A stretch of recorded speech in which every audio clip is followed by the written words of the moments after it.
இயேசு ஜீவிக்கிறார். சுவிசேஷ ஊழியம் வழங்கும் ஜீவ வார்த்தைகள். கிறிஸ்துவில் பிரியமானவர்களே, ஆண்டவராகிய இயேசு கிறிஸ்து நாமத்தில் உங்களை யாவரையும் அன்போடு வாழ்த்து வரவேற்கிறோம். இயேசு ஜீவிக்கிறார் ஒளித்தின் சார்பாக ஜீவ வார்த்தைகள் நிகழ்ச்சிக்கு வந்திருக்கும் உங்களை கர்த்தர் ஆசீர்வதிப்பாராக. ஒவ்வொரு வாரமும் இந்த நேரத்தில் இந்த வார்த்தைகளை கேளுங்கள், அனைவரை கேட்க செய்யுங்கள். ஒளித்திலே பயன்படுத்த விரும்பினாலும் எங்களுடைய வெளியீடுகள் தேவையானாலும் எங்களோடு தொடர்பு கொள்ளுங்கள். நாம் ஒருமித்து அவர் நாமத்தை உயர்த்துவோமாக.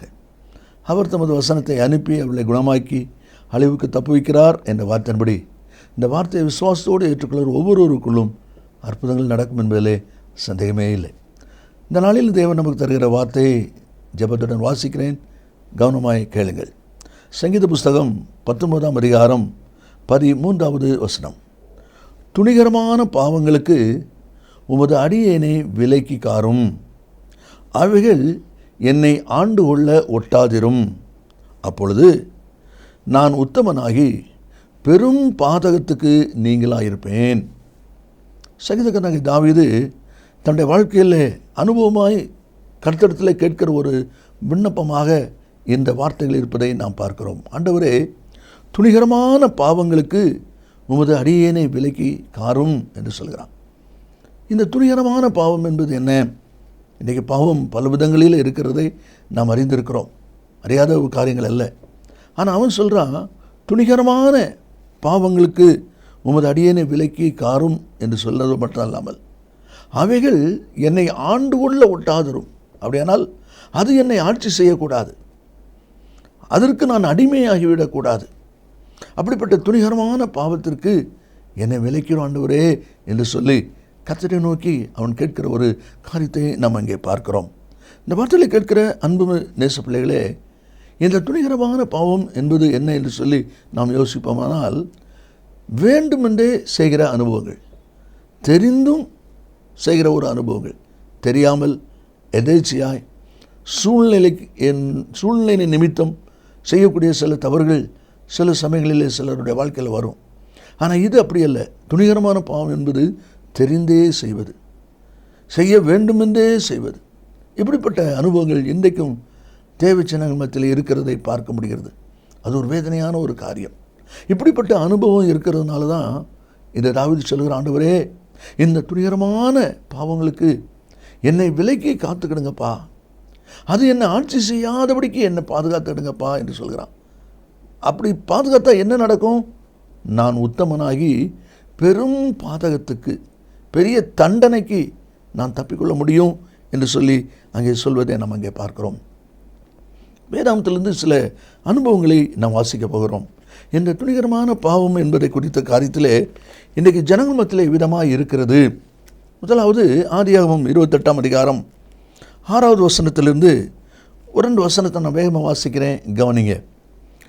ஈசாக்கு யாக்கோபை ஆசீர்வதித்து ஒரு பெண்ணை கொள்ளும்படி அவனை பதனாராமுக்கு அனுப்பினதையும், அவனை ஆசீர்வதிக்கையில் நீ கானானியருடைய குமாரத்திகளில் பெண் கொள்ள வேண்டாம் என்று அவனுக்கு கட்டளையிட்டதையும், யாக்கோபு தன் தகப்பனுக்கும் தன் தாய்க்கும் கீழ்ப்படிந்து பதனாராமுக்கு புறப்பட்டு போனதையும் ஏசா கண்டதினாலும், கானானியருடைய குமாரத்திகள் தன் தகப்பனாகிய ஈசாக்கின் பார்வைக்கு ஆகாதவர்கள் என்பதை ஏசா அறிந்ததினாலும், ஏசா இஸ்மவேலிடத்திற்கு போய் தனக்கு முன் இருந்த மனைவிகளும் அன்றி ஆபிரகாமுடைய குமாரனாகிய இஸ்மவேலின் குமாரத்தையும் நெபாயோத்தின் சகோதரியுமாகிய மகலாத்தையும் விவாகம் பண்ணினான். என்ன கவனிங்க, இந்த கானானிய குமாரத்தின் இடத்துல நீ திருமணம் செய்ய வேண்டாம், அவங்களுடைய குடும்பங்கள் நமக்கு வேண்டாம் என்று சொல்லி தாயும் தகப்பனும் ஈசாக்கு ரெபேக்காலும் யாக்கோபை பதானாராமுக்கு அனுப்புகிறாங்க. அவன் அதுக்கு கீழ்ப்படிஞ்சு போகிறான். இவன் அதை கவனிக்கிறான். ஏசா, கானானியர் இந்த ஜனங்கள் தகப்பனுக்கு ஆகாதவர்கள், தாய்க்கு ஆகாதவர்கள். அவன் என்ன செய்கிறான் பாருங்க, தகப்பனாகி ஈசாக்கின் பார்வைக்கு ஆகாதவர்கள் என்பதை ஏசா அறிந்ததினாலும், ஏற்கனவே மனைவி இருக்குது, இது வரைக்கும் கல்யாணம் முடியாத கதையாகவும் இல்லை, இருக்கிற மனைவி போக இந்த ஜனத்திடத்திலே ஒரு மனைவி அவன் திருமணம் பண்ணுறான். எதுக்கு? அப்பா அம்மாவுக்கு வேதனை கொடுக்கணும். நல்லா யோசிக்க.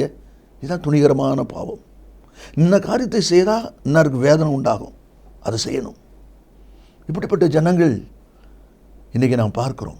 இந்த வார்த்தை கேட்கிற அன்பு நேச பிள்ளைகளே, நீங்கள் அப்படிப்பட்ட ஒருவராக இருக்கக்கூடாது. நீங்கள் அப்படிப்பட்ட ஒருவராக இருக்கக்கூடாது. ஒருவருக்கு வேதனை உண்டாக்கணும்னு சொல்லி, ஒருவரை காயப்படுத்தணும்னு சொல்லி, ஒருவருக்கு வருத்தத்தை உண்டாக்கணும் என்பதற்காகவே செயல்பட்ட இந்த ஏசாவை போல இராதபடிக்கு நீங்கள் எச்சரிக்கையாயிருங்கள். தகப்பனுக்கும் தாய்க்கும் வேதனை உண்டாக்க வேண்டும் என்பதற்காகவே ஏற்கனவே தனக்கும் மனைவியில் இருந்த போதிலும் அந்த கனடியர் ஜனத்தினிடத்தில் போய் இஸ்மவேல் குமாரத்திடத்தில் ஒரு மனைவியை அவன் எடுத்துக்கொள்கிறான் என்று சொல்லி பார்க்கிறோம்.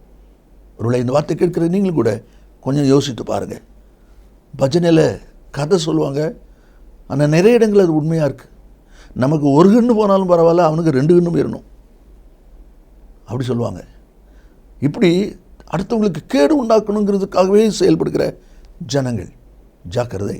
நீதிமொழிகள் 12:18 வாசிக்கிறோம், பட்டை குத்துகள் போல் பேசுகிறவர்களும் உண்டு, பட்டை குத்துகள் போல் பேசுகிறவர்களும் உண்டு. அப்படிப்பட்ட ஒரு நபராக நீங்கள் இராதபடி ஜாக்கிரதையாக இருங்கள். ஆண்டவர் இன்றைக்கு இந்த வார்த்தை ஆண்டவர் இன்றைக்கு இந்த வார்த்தையை கொடுக்கிறார் என்று சொன்னால், எப்படிப்பட்ட துணிகிற பாவம் வேதனை உண்டாக்கும்படியே செயல்படுகிறதான அனுபவம் இருக்கிறதுனால தான் ஆண்டவர் இந்த வார்த்தையை கொடுத்து கொண்டிருக்கிறார். 1 சாமுவேல் 1:6 பெண்ணினாளை குறித்து சொல்லப்பட்டிருக்கிறது. பெண்ணினாள் அன்னாளை துக்கப்படும்படியாக அவளை மிகவும் விசனப்படுத்துவாள். 7 அவள் இவளை மனமடிவாக்குவாள். அப்பொழுது அன்னாள் சாப்பிடாமல் அழுது கொண்டிருப்பாள். அன்னாளை மனமடிவாக்குறதே இவ வேலை. ஜாக்கிரதை. துணிகரமான பாவத்திற்கு ஆளாகாதபடி ஜாக்கிரதையாக இருங்கள். 2வது ஒரு வசனத்தை நாம் வாசிப்போம். அப்போஸ்தலர்கள் புஸ்தகம் 5ஆம் அதிகாரம் நாம் எடுக்கும்போது 2வது வசனத்திலே நாம் வாசிக்கிறோம், அனனியா தன் மனைவி அறிய கிரயத்தில் ஒரு பங்கை வஞ்சித்து வைத்து ஒரு பங்கை கொண்டு வந்து அப்போஸ்தலருடைய பாதத்தில் வைத்தான். அன்றைக்கு ஜனங்கள் தங்களுக்கு இருந்த காணியாட்சி விற்று பொதுவாக வைத்து அனுபவித்தார்கள் என்று சொல்லி நாம் பார்க்கிறோம். அப்படி விற்று அந்த பணத்தில் மனைவி அறிய ஒரு பகுதியை அவன் ஒழித்து வைத்தான் என்று பார்க்கிறோம். இந்த வார்த்தை கேட்கிற அன்பு நேச பிள்ளைகளே, ஒருவேளை இங்கே அவர்கள் காணியாட்சி விற்று இந்த காரியத்தை செய்கிறாங்க. ஆனால் இன்றைக்கி ஆவியானவர் என்ன பேசுகிறார்? கர்த்தருக்குரியதில் நீ எவ்விதமாக இருக்கிறாய்? தேவனுக்கென்று கொடுத்த காணிக்கை, தேவனுக்கென்று செய்த பொருத்தனை, தேவனுக்கென்று செய்த தீர்மானத்திலே நீங்கள் எவ்விதமாக இருக்கிறீர்கள்? அதில் உண்மை இல்லை என்றால் துணிகரமான பாவம்.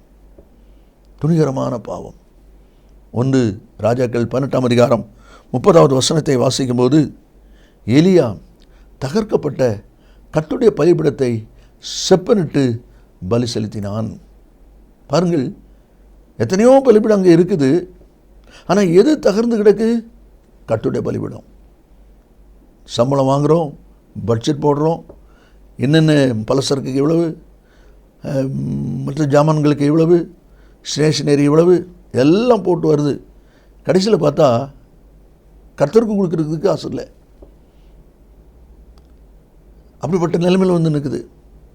அப்போ எது அங்கே குறையுது? ஆண்டுடைய காரியம், கர்த்தருடைய காரியம் தகர்க்கப்படுகிறது. அதைத்தான் நம்ம வாசிக்கிறோம். மனைவி அறிய வஞ்சித்து வைத்தான். இன்றைக்கி கர்த்தருடைய காரியத்தில் நாம் எவ்விதமாக இருக்கிறோம்? தேவனுடையதை தேவனுக்கும், ராயனுடையதை ராயனுக்கும் கொடுங்கள். தேவனுடையதை தேவனுக்கு கொடுப்பதில் எத்தனை பேர் நாம் சரியாக இருக்கிறோம் என்பதை யோசித்து பாருங்கள். அப்படி நாம் செய்யாமல் இருப்பது நாம் தேவனை வஞ்சிக்கிற ஒரு காரியம். அப்படிப்பட்ட ஒரு காரியமானது துணிகரமான ஒரு தவறு, பாவம் என்று வேதம் சொல்லுகிறது. அது எப்படி முடியும் அப்படி சொல்லி கேட்காதீங்க. ஆண்டவர்கிட்ட கேளுங்க, ஆண்டவரே எனக்கு உதவி செய்யும் அப்படி சொல்லுங்கள். கர்த்தர் உதவி செய்வார். ஆண்டவர் நிச்சயமாய் உதவி செய்வார். அதுதான் தேவனுடைய வார்த்தையில் நம்ம இதில் வாசிக்கிறோம். இப்படிப்பட்ட காரியத்தை நீ செய்யும்போது என்ன நடக்கிறது? நீ மனிதனிடத்தில் அல்ல, பரிசுத்த ஆவியினிடத்திலே பொய் சொன்னாய் என்று சொல்லி அந்த வசனத்திலே நான் வாசிக்கிறோம். கர்த்தருடைய ஆவியை சோதிக்கிறதற்கு நீங்கள் இருவரும் ஒருமனப்பட்டது என்ன? பேதுரு கேட்கிறார். என்ன பயங்கரமான ஒரு வார்த்தை! இந்த வார்த்தையில் கேட்கிற அன்பு நேச பிள்ளைகளே, கர்த்தருடைய காரியத்தில் நீங்கள் எவ்விதமாக இருக்கிறீர்கள்? அது தசமமானாலும் சரி, ஆண்டோருக்கு என்று எடுத்த காணிக்கையானாலும் சரி, ஆண்டவருக்கு என்ற எடுத்த முதற் பலன் அல்லது ஸ்தோத்திர பலி எதுவானாலும் சரி, அதில் துணிகரமாய் நீங்கள் பிரவேசியாதபடி ஜாக்கிரதையாக நடந்து கொள்ள கர்த்தர் உங்களை அன்போடு எதிர்பார்க்கிறார். இனி மூன்றாவது ஒரு காரியத்தை நான் வாசிப்போம். 1 சாமுவேல் 15வது அதிகாரம் 9வது வசனத்தை நாம் வாசிக்கும் போது அங்கே அந்த அதிகாரத்தில் விதமாய் சொல்லியிருப்பதை நாம் பார்க்க முடியும். ஆண்டவர் அந்த யுத்தத்தின் போது அமலேக்கை முறியடிக்கணும், ஆடு மாடு மிருக ஜீவன் பெரியவர் சிறியவர் பெண்கள் குழந்தைகள் எல்லாவற்றையும் சங்கரிக்கணும் என்று சொல்லி தான் 3வது வசனத்திலே சொல்லியிருக்கிறார். எல்லாவற்றையும் கொண்டு போட கடவாய் அப்படின்னு சொல்லியிருக்கிறார். ஆனால் சவுல் என்ன செய்கிறார்? 9வது வசனத்தில் நலமான எல்லாவற்றையும் அழித்து போட மனதில்லாமல் தப்ப வச்சாராம். கர்த்தர் சொல்லிட்டாரு, எல்லாத்தையும் அழிச்சு போட்டுரு, அதை ஒன்று கூட நீ மிச்சம் வைக்கக்கூடாது. ஆனால் சவுல் ராஜா என்ன பண்ணுகிறார்? நல்லது முதல் தரம் 2ஆம் தரம் அதை எடுத்து தனக்குன்னு வச்சுக்கிட்டாங்க. அதான் அவர் சொல்கிறாரு, அதை எடுத்து தங்களுக்கு வச்சுக்கிட்டாங்க. அப்போ கர்த்தருடைய வார்த்தை மீறப்படுகிறது. ஆண்டவர் கொடுக்கிற சட்டம், ஆண்டவர் கொடுக்கிற வார்த்தை மீறப்படுகிறது. மீறினது மட்டுமல்ல, பின்னால் அவன் சொல்லும் பொழுது அவன் சொல்லுகிறான் 13வது வசனத்தில், நான் கர்த்தருடைய வார்த்தையை நிறைவேற்றினேன். பொய் சொல்கிறான், பொய் சொல்கிறான். ஒரு தவறு வரும்போது அதை சரி பண்ணுவதற்கு இன்னொரு தவறு செய்யக்கூடிய ஒரு நிலை ஏற்படுகிறதை பார்க்கிறோம். அப்போ சாமுவேல் கேட்குறாரு, கர்த்தர் சொன்னபடி செய்துட்டேன்னு சொல்கிறியப்பா, என் காதில் ஆடு மாடு சத்தம் கேட்குது, அது என்னது? அதற்கு அவன் சொல்கிற பதிலை பாருங்கள். 15வது வசனத்தில், அமலேக்கியரிடத்திலிருந்து அவைகளை கொண்டு வந்தார்கள். ஜனங்கள் ஆடு மாடுகளின் நலமானவைகளை உம்முடைய தேவனாகிய கர்த்தருக்கு பலியிடும்படிக்கு தப்ப வைத்தார்கள். அழித்து போட மனதில்லாமல் கொண்டு வந்தது இவன். இப்போது ஜனங்கள் தப்பு வச்சாங்களாம் கர்த்தருக்காக. யார் தப்பு வைக்க சொன்னது? தான் செய்த தவற இன்னொரு மேலே சொல்லி கொண்டிருக்கிறான். இதுதான் துணிகரமான பாவம். தவறு செய்தவன் தன் தவறை உணர்ந்து திருந்ததுக்கு இல்லாமல் அதை தூக்கி இன்னொரு மேலே போடுறான் பாருங்கள். இன்னொரு தான் அதுக்கு காரணம்னு சொல்கிறான் பாருங்கள். துணிகரமான பாவம். இந்த வார்த்தைகளுக்கு இருக்கிற அன்பு நேச பிள்ளைகளே, இன்றைக்கு குடும்பங்களில் அநேக குழப்பங்களுக்கு காரணம் இவங்க செய்கிற தவிர உடனே அடுத்தவங்க மேலே தூக்கி போட்டுருவாங்க, இல்லை இதை இன்னொருத்தர் மேலே சொல்லி விட்டுருவாங்க. ஒரு பெரிய போர்க்கிழமை அங்கே உருவாகுது. இந்த துணிகரமான பாவம் செய்யாதபடி எச்சரிக்கையாயிருங்கள். அதுதான் தேவனுடைய வார்த்தையில் நம்ம வாசிக்கிறோம். ஆண்டவர் ஆதாம் பார்த்து கேட்டார், ஏன்பா புசிக்காதன்னு சொன்னனே, அந்த பழத்தை புசிச்சிட்டியா? ஆமாம் ஆண்டவர், என்ன முடிஞ்சு போச்சு? நீர் என்னோடு இருக்கும்படி தந்த ஸ்திரியானவள் கொடுத்தால் நான் புசித்தேன். என்ன சொல்கிறான்? நீர் மட்டும் அந்த ஸ்திரியை தராமல் இருந்திருந்தா நான் சாப்பிட்ருக்க மாட்டேன். அப்போ தூக்கி ஆண்டர் மேலே போட்டான். பார்த்தீங்களா? தவறு செய்தது இவன், அதை ஒத்துக்கொள்ளுக்கு இல்லாமல் இன்னொரு மேல் போடுகிற காரியம் துணிகரமான ஒரு பாவம். அது மட்டுமல்ல, கடைசியாக ஒரு வார்த்தை வாசித்து நாம் ஜெபிப்போம். பிரசங்கி புஸ்தகம் 5ஆம் அதிகாரம் 2ஆம் வசனத்திலே சொல்லப்பட்டிருக்கிறது, நீ தேவ சமூகத்தில் துணிகரமாய் உன் வாயினால் பேசாமல். பொதுவாக தேவ சமூகம்னு நம்ம ஆலயம் அப்படின்னு நினைக்கிறோம், நல்ல காரியம் ஆலயம் தான். ஆனால் அது மட்டும் அல்ல, நம்முடைய குடும்பம் தேவனுடைய சமூகம். மத்தேயு 18ஆம் அதிகாரம் 20ஆம் வசனத்தில், 2 பேராவது 3 பேராவது என் நாமத்தினாலே எங்கே கூடியிருக்கிறார்களோ அவர்கள் நடுவிலே நான் இருக்கிறேன்னு சொல்லியிருக்கிறார். அப்படியெல்லாம் உங்களுடைய குடும்பம். அப்படியே உங்களுடைய குடும்பத்திலையும் துணிகரமாக நீங்கள் பேசக்கூடாது. ஆசி வேத புஸ்தகத்தில் அந்த வார்த்தை எழுதப்பட்டிருக்கிறது, உன் வாயினால் துணிச்சலாய் பேசாதே, துணிச்சலாய் பேசாதே என்று அந்த வார்த்தை கொடுக்கப்பட்டிருக்கிறது நம்மளை பார்க்குறோம். அப்படி பேசினா என்ன நடக்கும்? அதே பிரசங்கி 5ஆம் அதிகாரம் 6ஆம் வசனத்தில் பின்பகுதியில் சொல்லப்பட்டிருக்கு, தேவன் உன் வார்த்தைகளினாலே கோபம் கொண்டு உன் கைகளின் கிரியையை அழிப்பானேன். இப்படி நீ துணிகரமாக பேசுகிறதுனால உன்னுடைய கையின் பிரயாசத்தில் பலன் இல்லாமல் போயிடும், உன் உழைப்பில் பலன் இல்லாமல் போயிடும். நீயே உன்னுடைய உழைப்பில் கிடைக்க வேண்டிய லாபத்தை நஷ்டப்படுத்திடுவ. அதனால் ஜாக்கிரதை. அதை தான் ஆண்டோடைய வார்த்தை சொல்வதை நம்மளே பார்க்கிறோம். மல்கியா 2:17, உங்கள் வார்த்தைகளினாலே கர்த்தரை வருத்தப்படுத்துகிறீர்கள். குடும்ப வாழ்க்கையில் இருக்கிற பிள்ளைகள் 1 கொரிந்தியர் 7ஆம் அதிகாரத்தையும் எபேசியர் 4:22 வசனங்களை தயவு செய்து நீங்கள் வாசித்து பாருங்கள். இதில் அநேக காரியம் இருக்கிறது. குடும்பத்தில் தேவையில்லாத குழப்பம், வசப்பு வார்த்தை வராதபடிக்கு பாதுகாப்பதற்கு இந்த 1 கொரிந்தியர் 7ஆம் அதிகாரத்தையும் எபேசியர் 4:22 கொஞ்சம் வசனங்களையும் வாசிங்க. கர்த்தர் நிச்சயமாய் உங்களோடு பேசுவார்.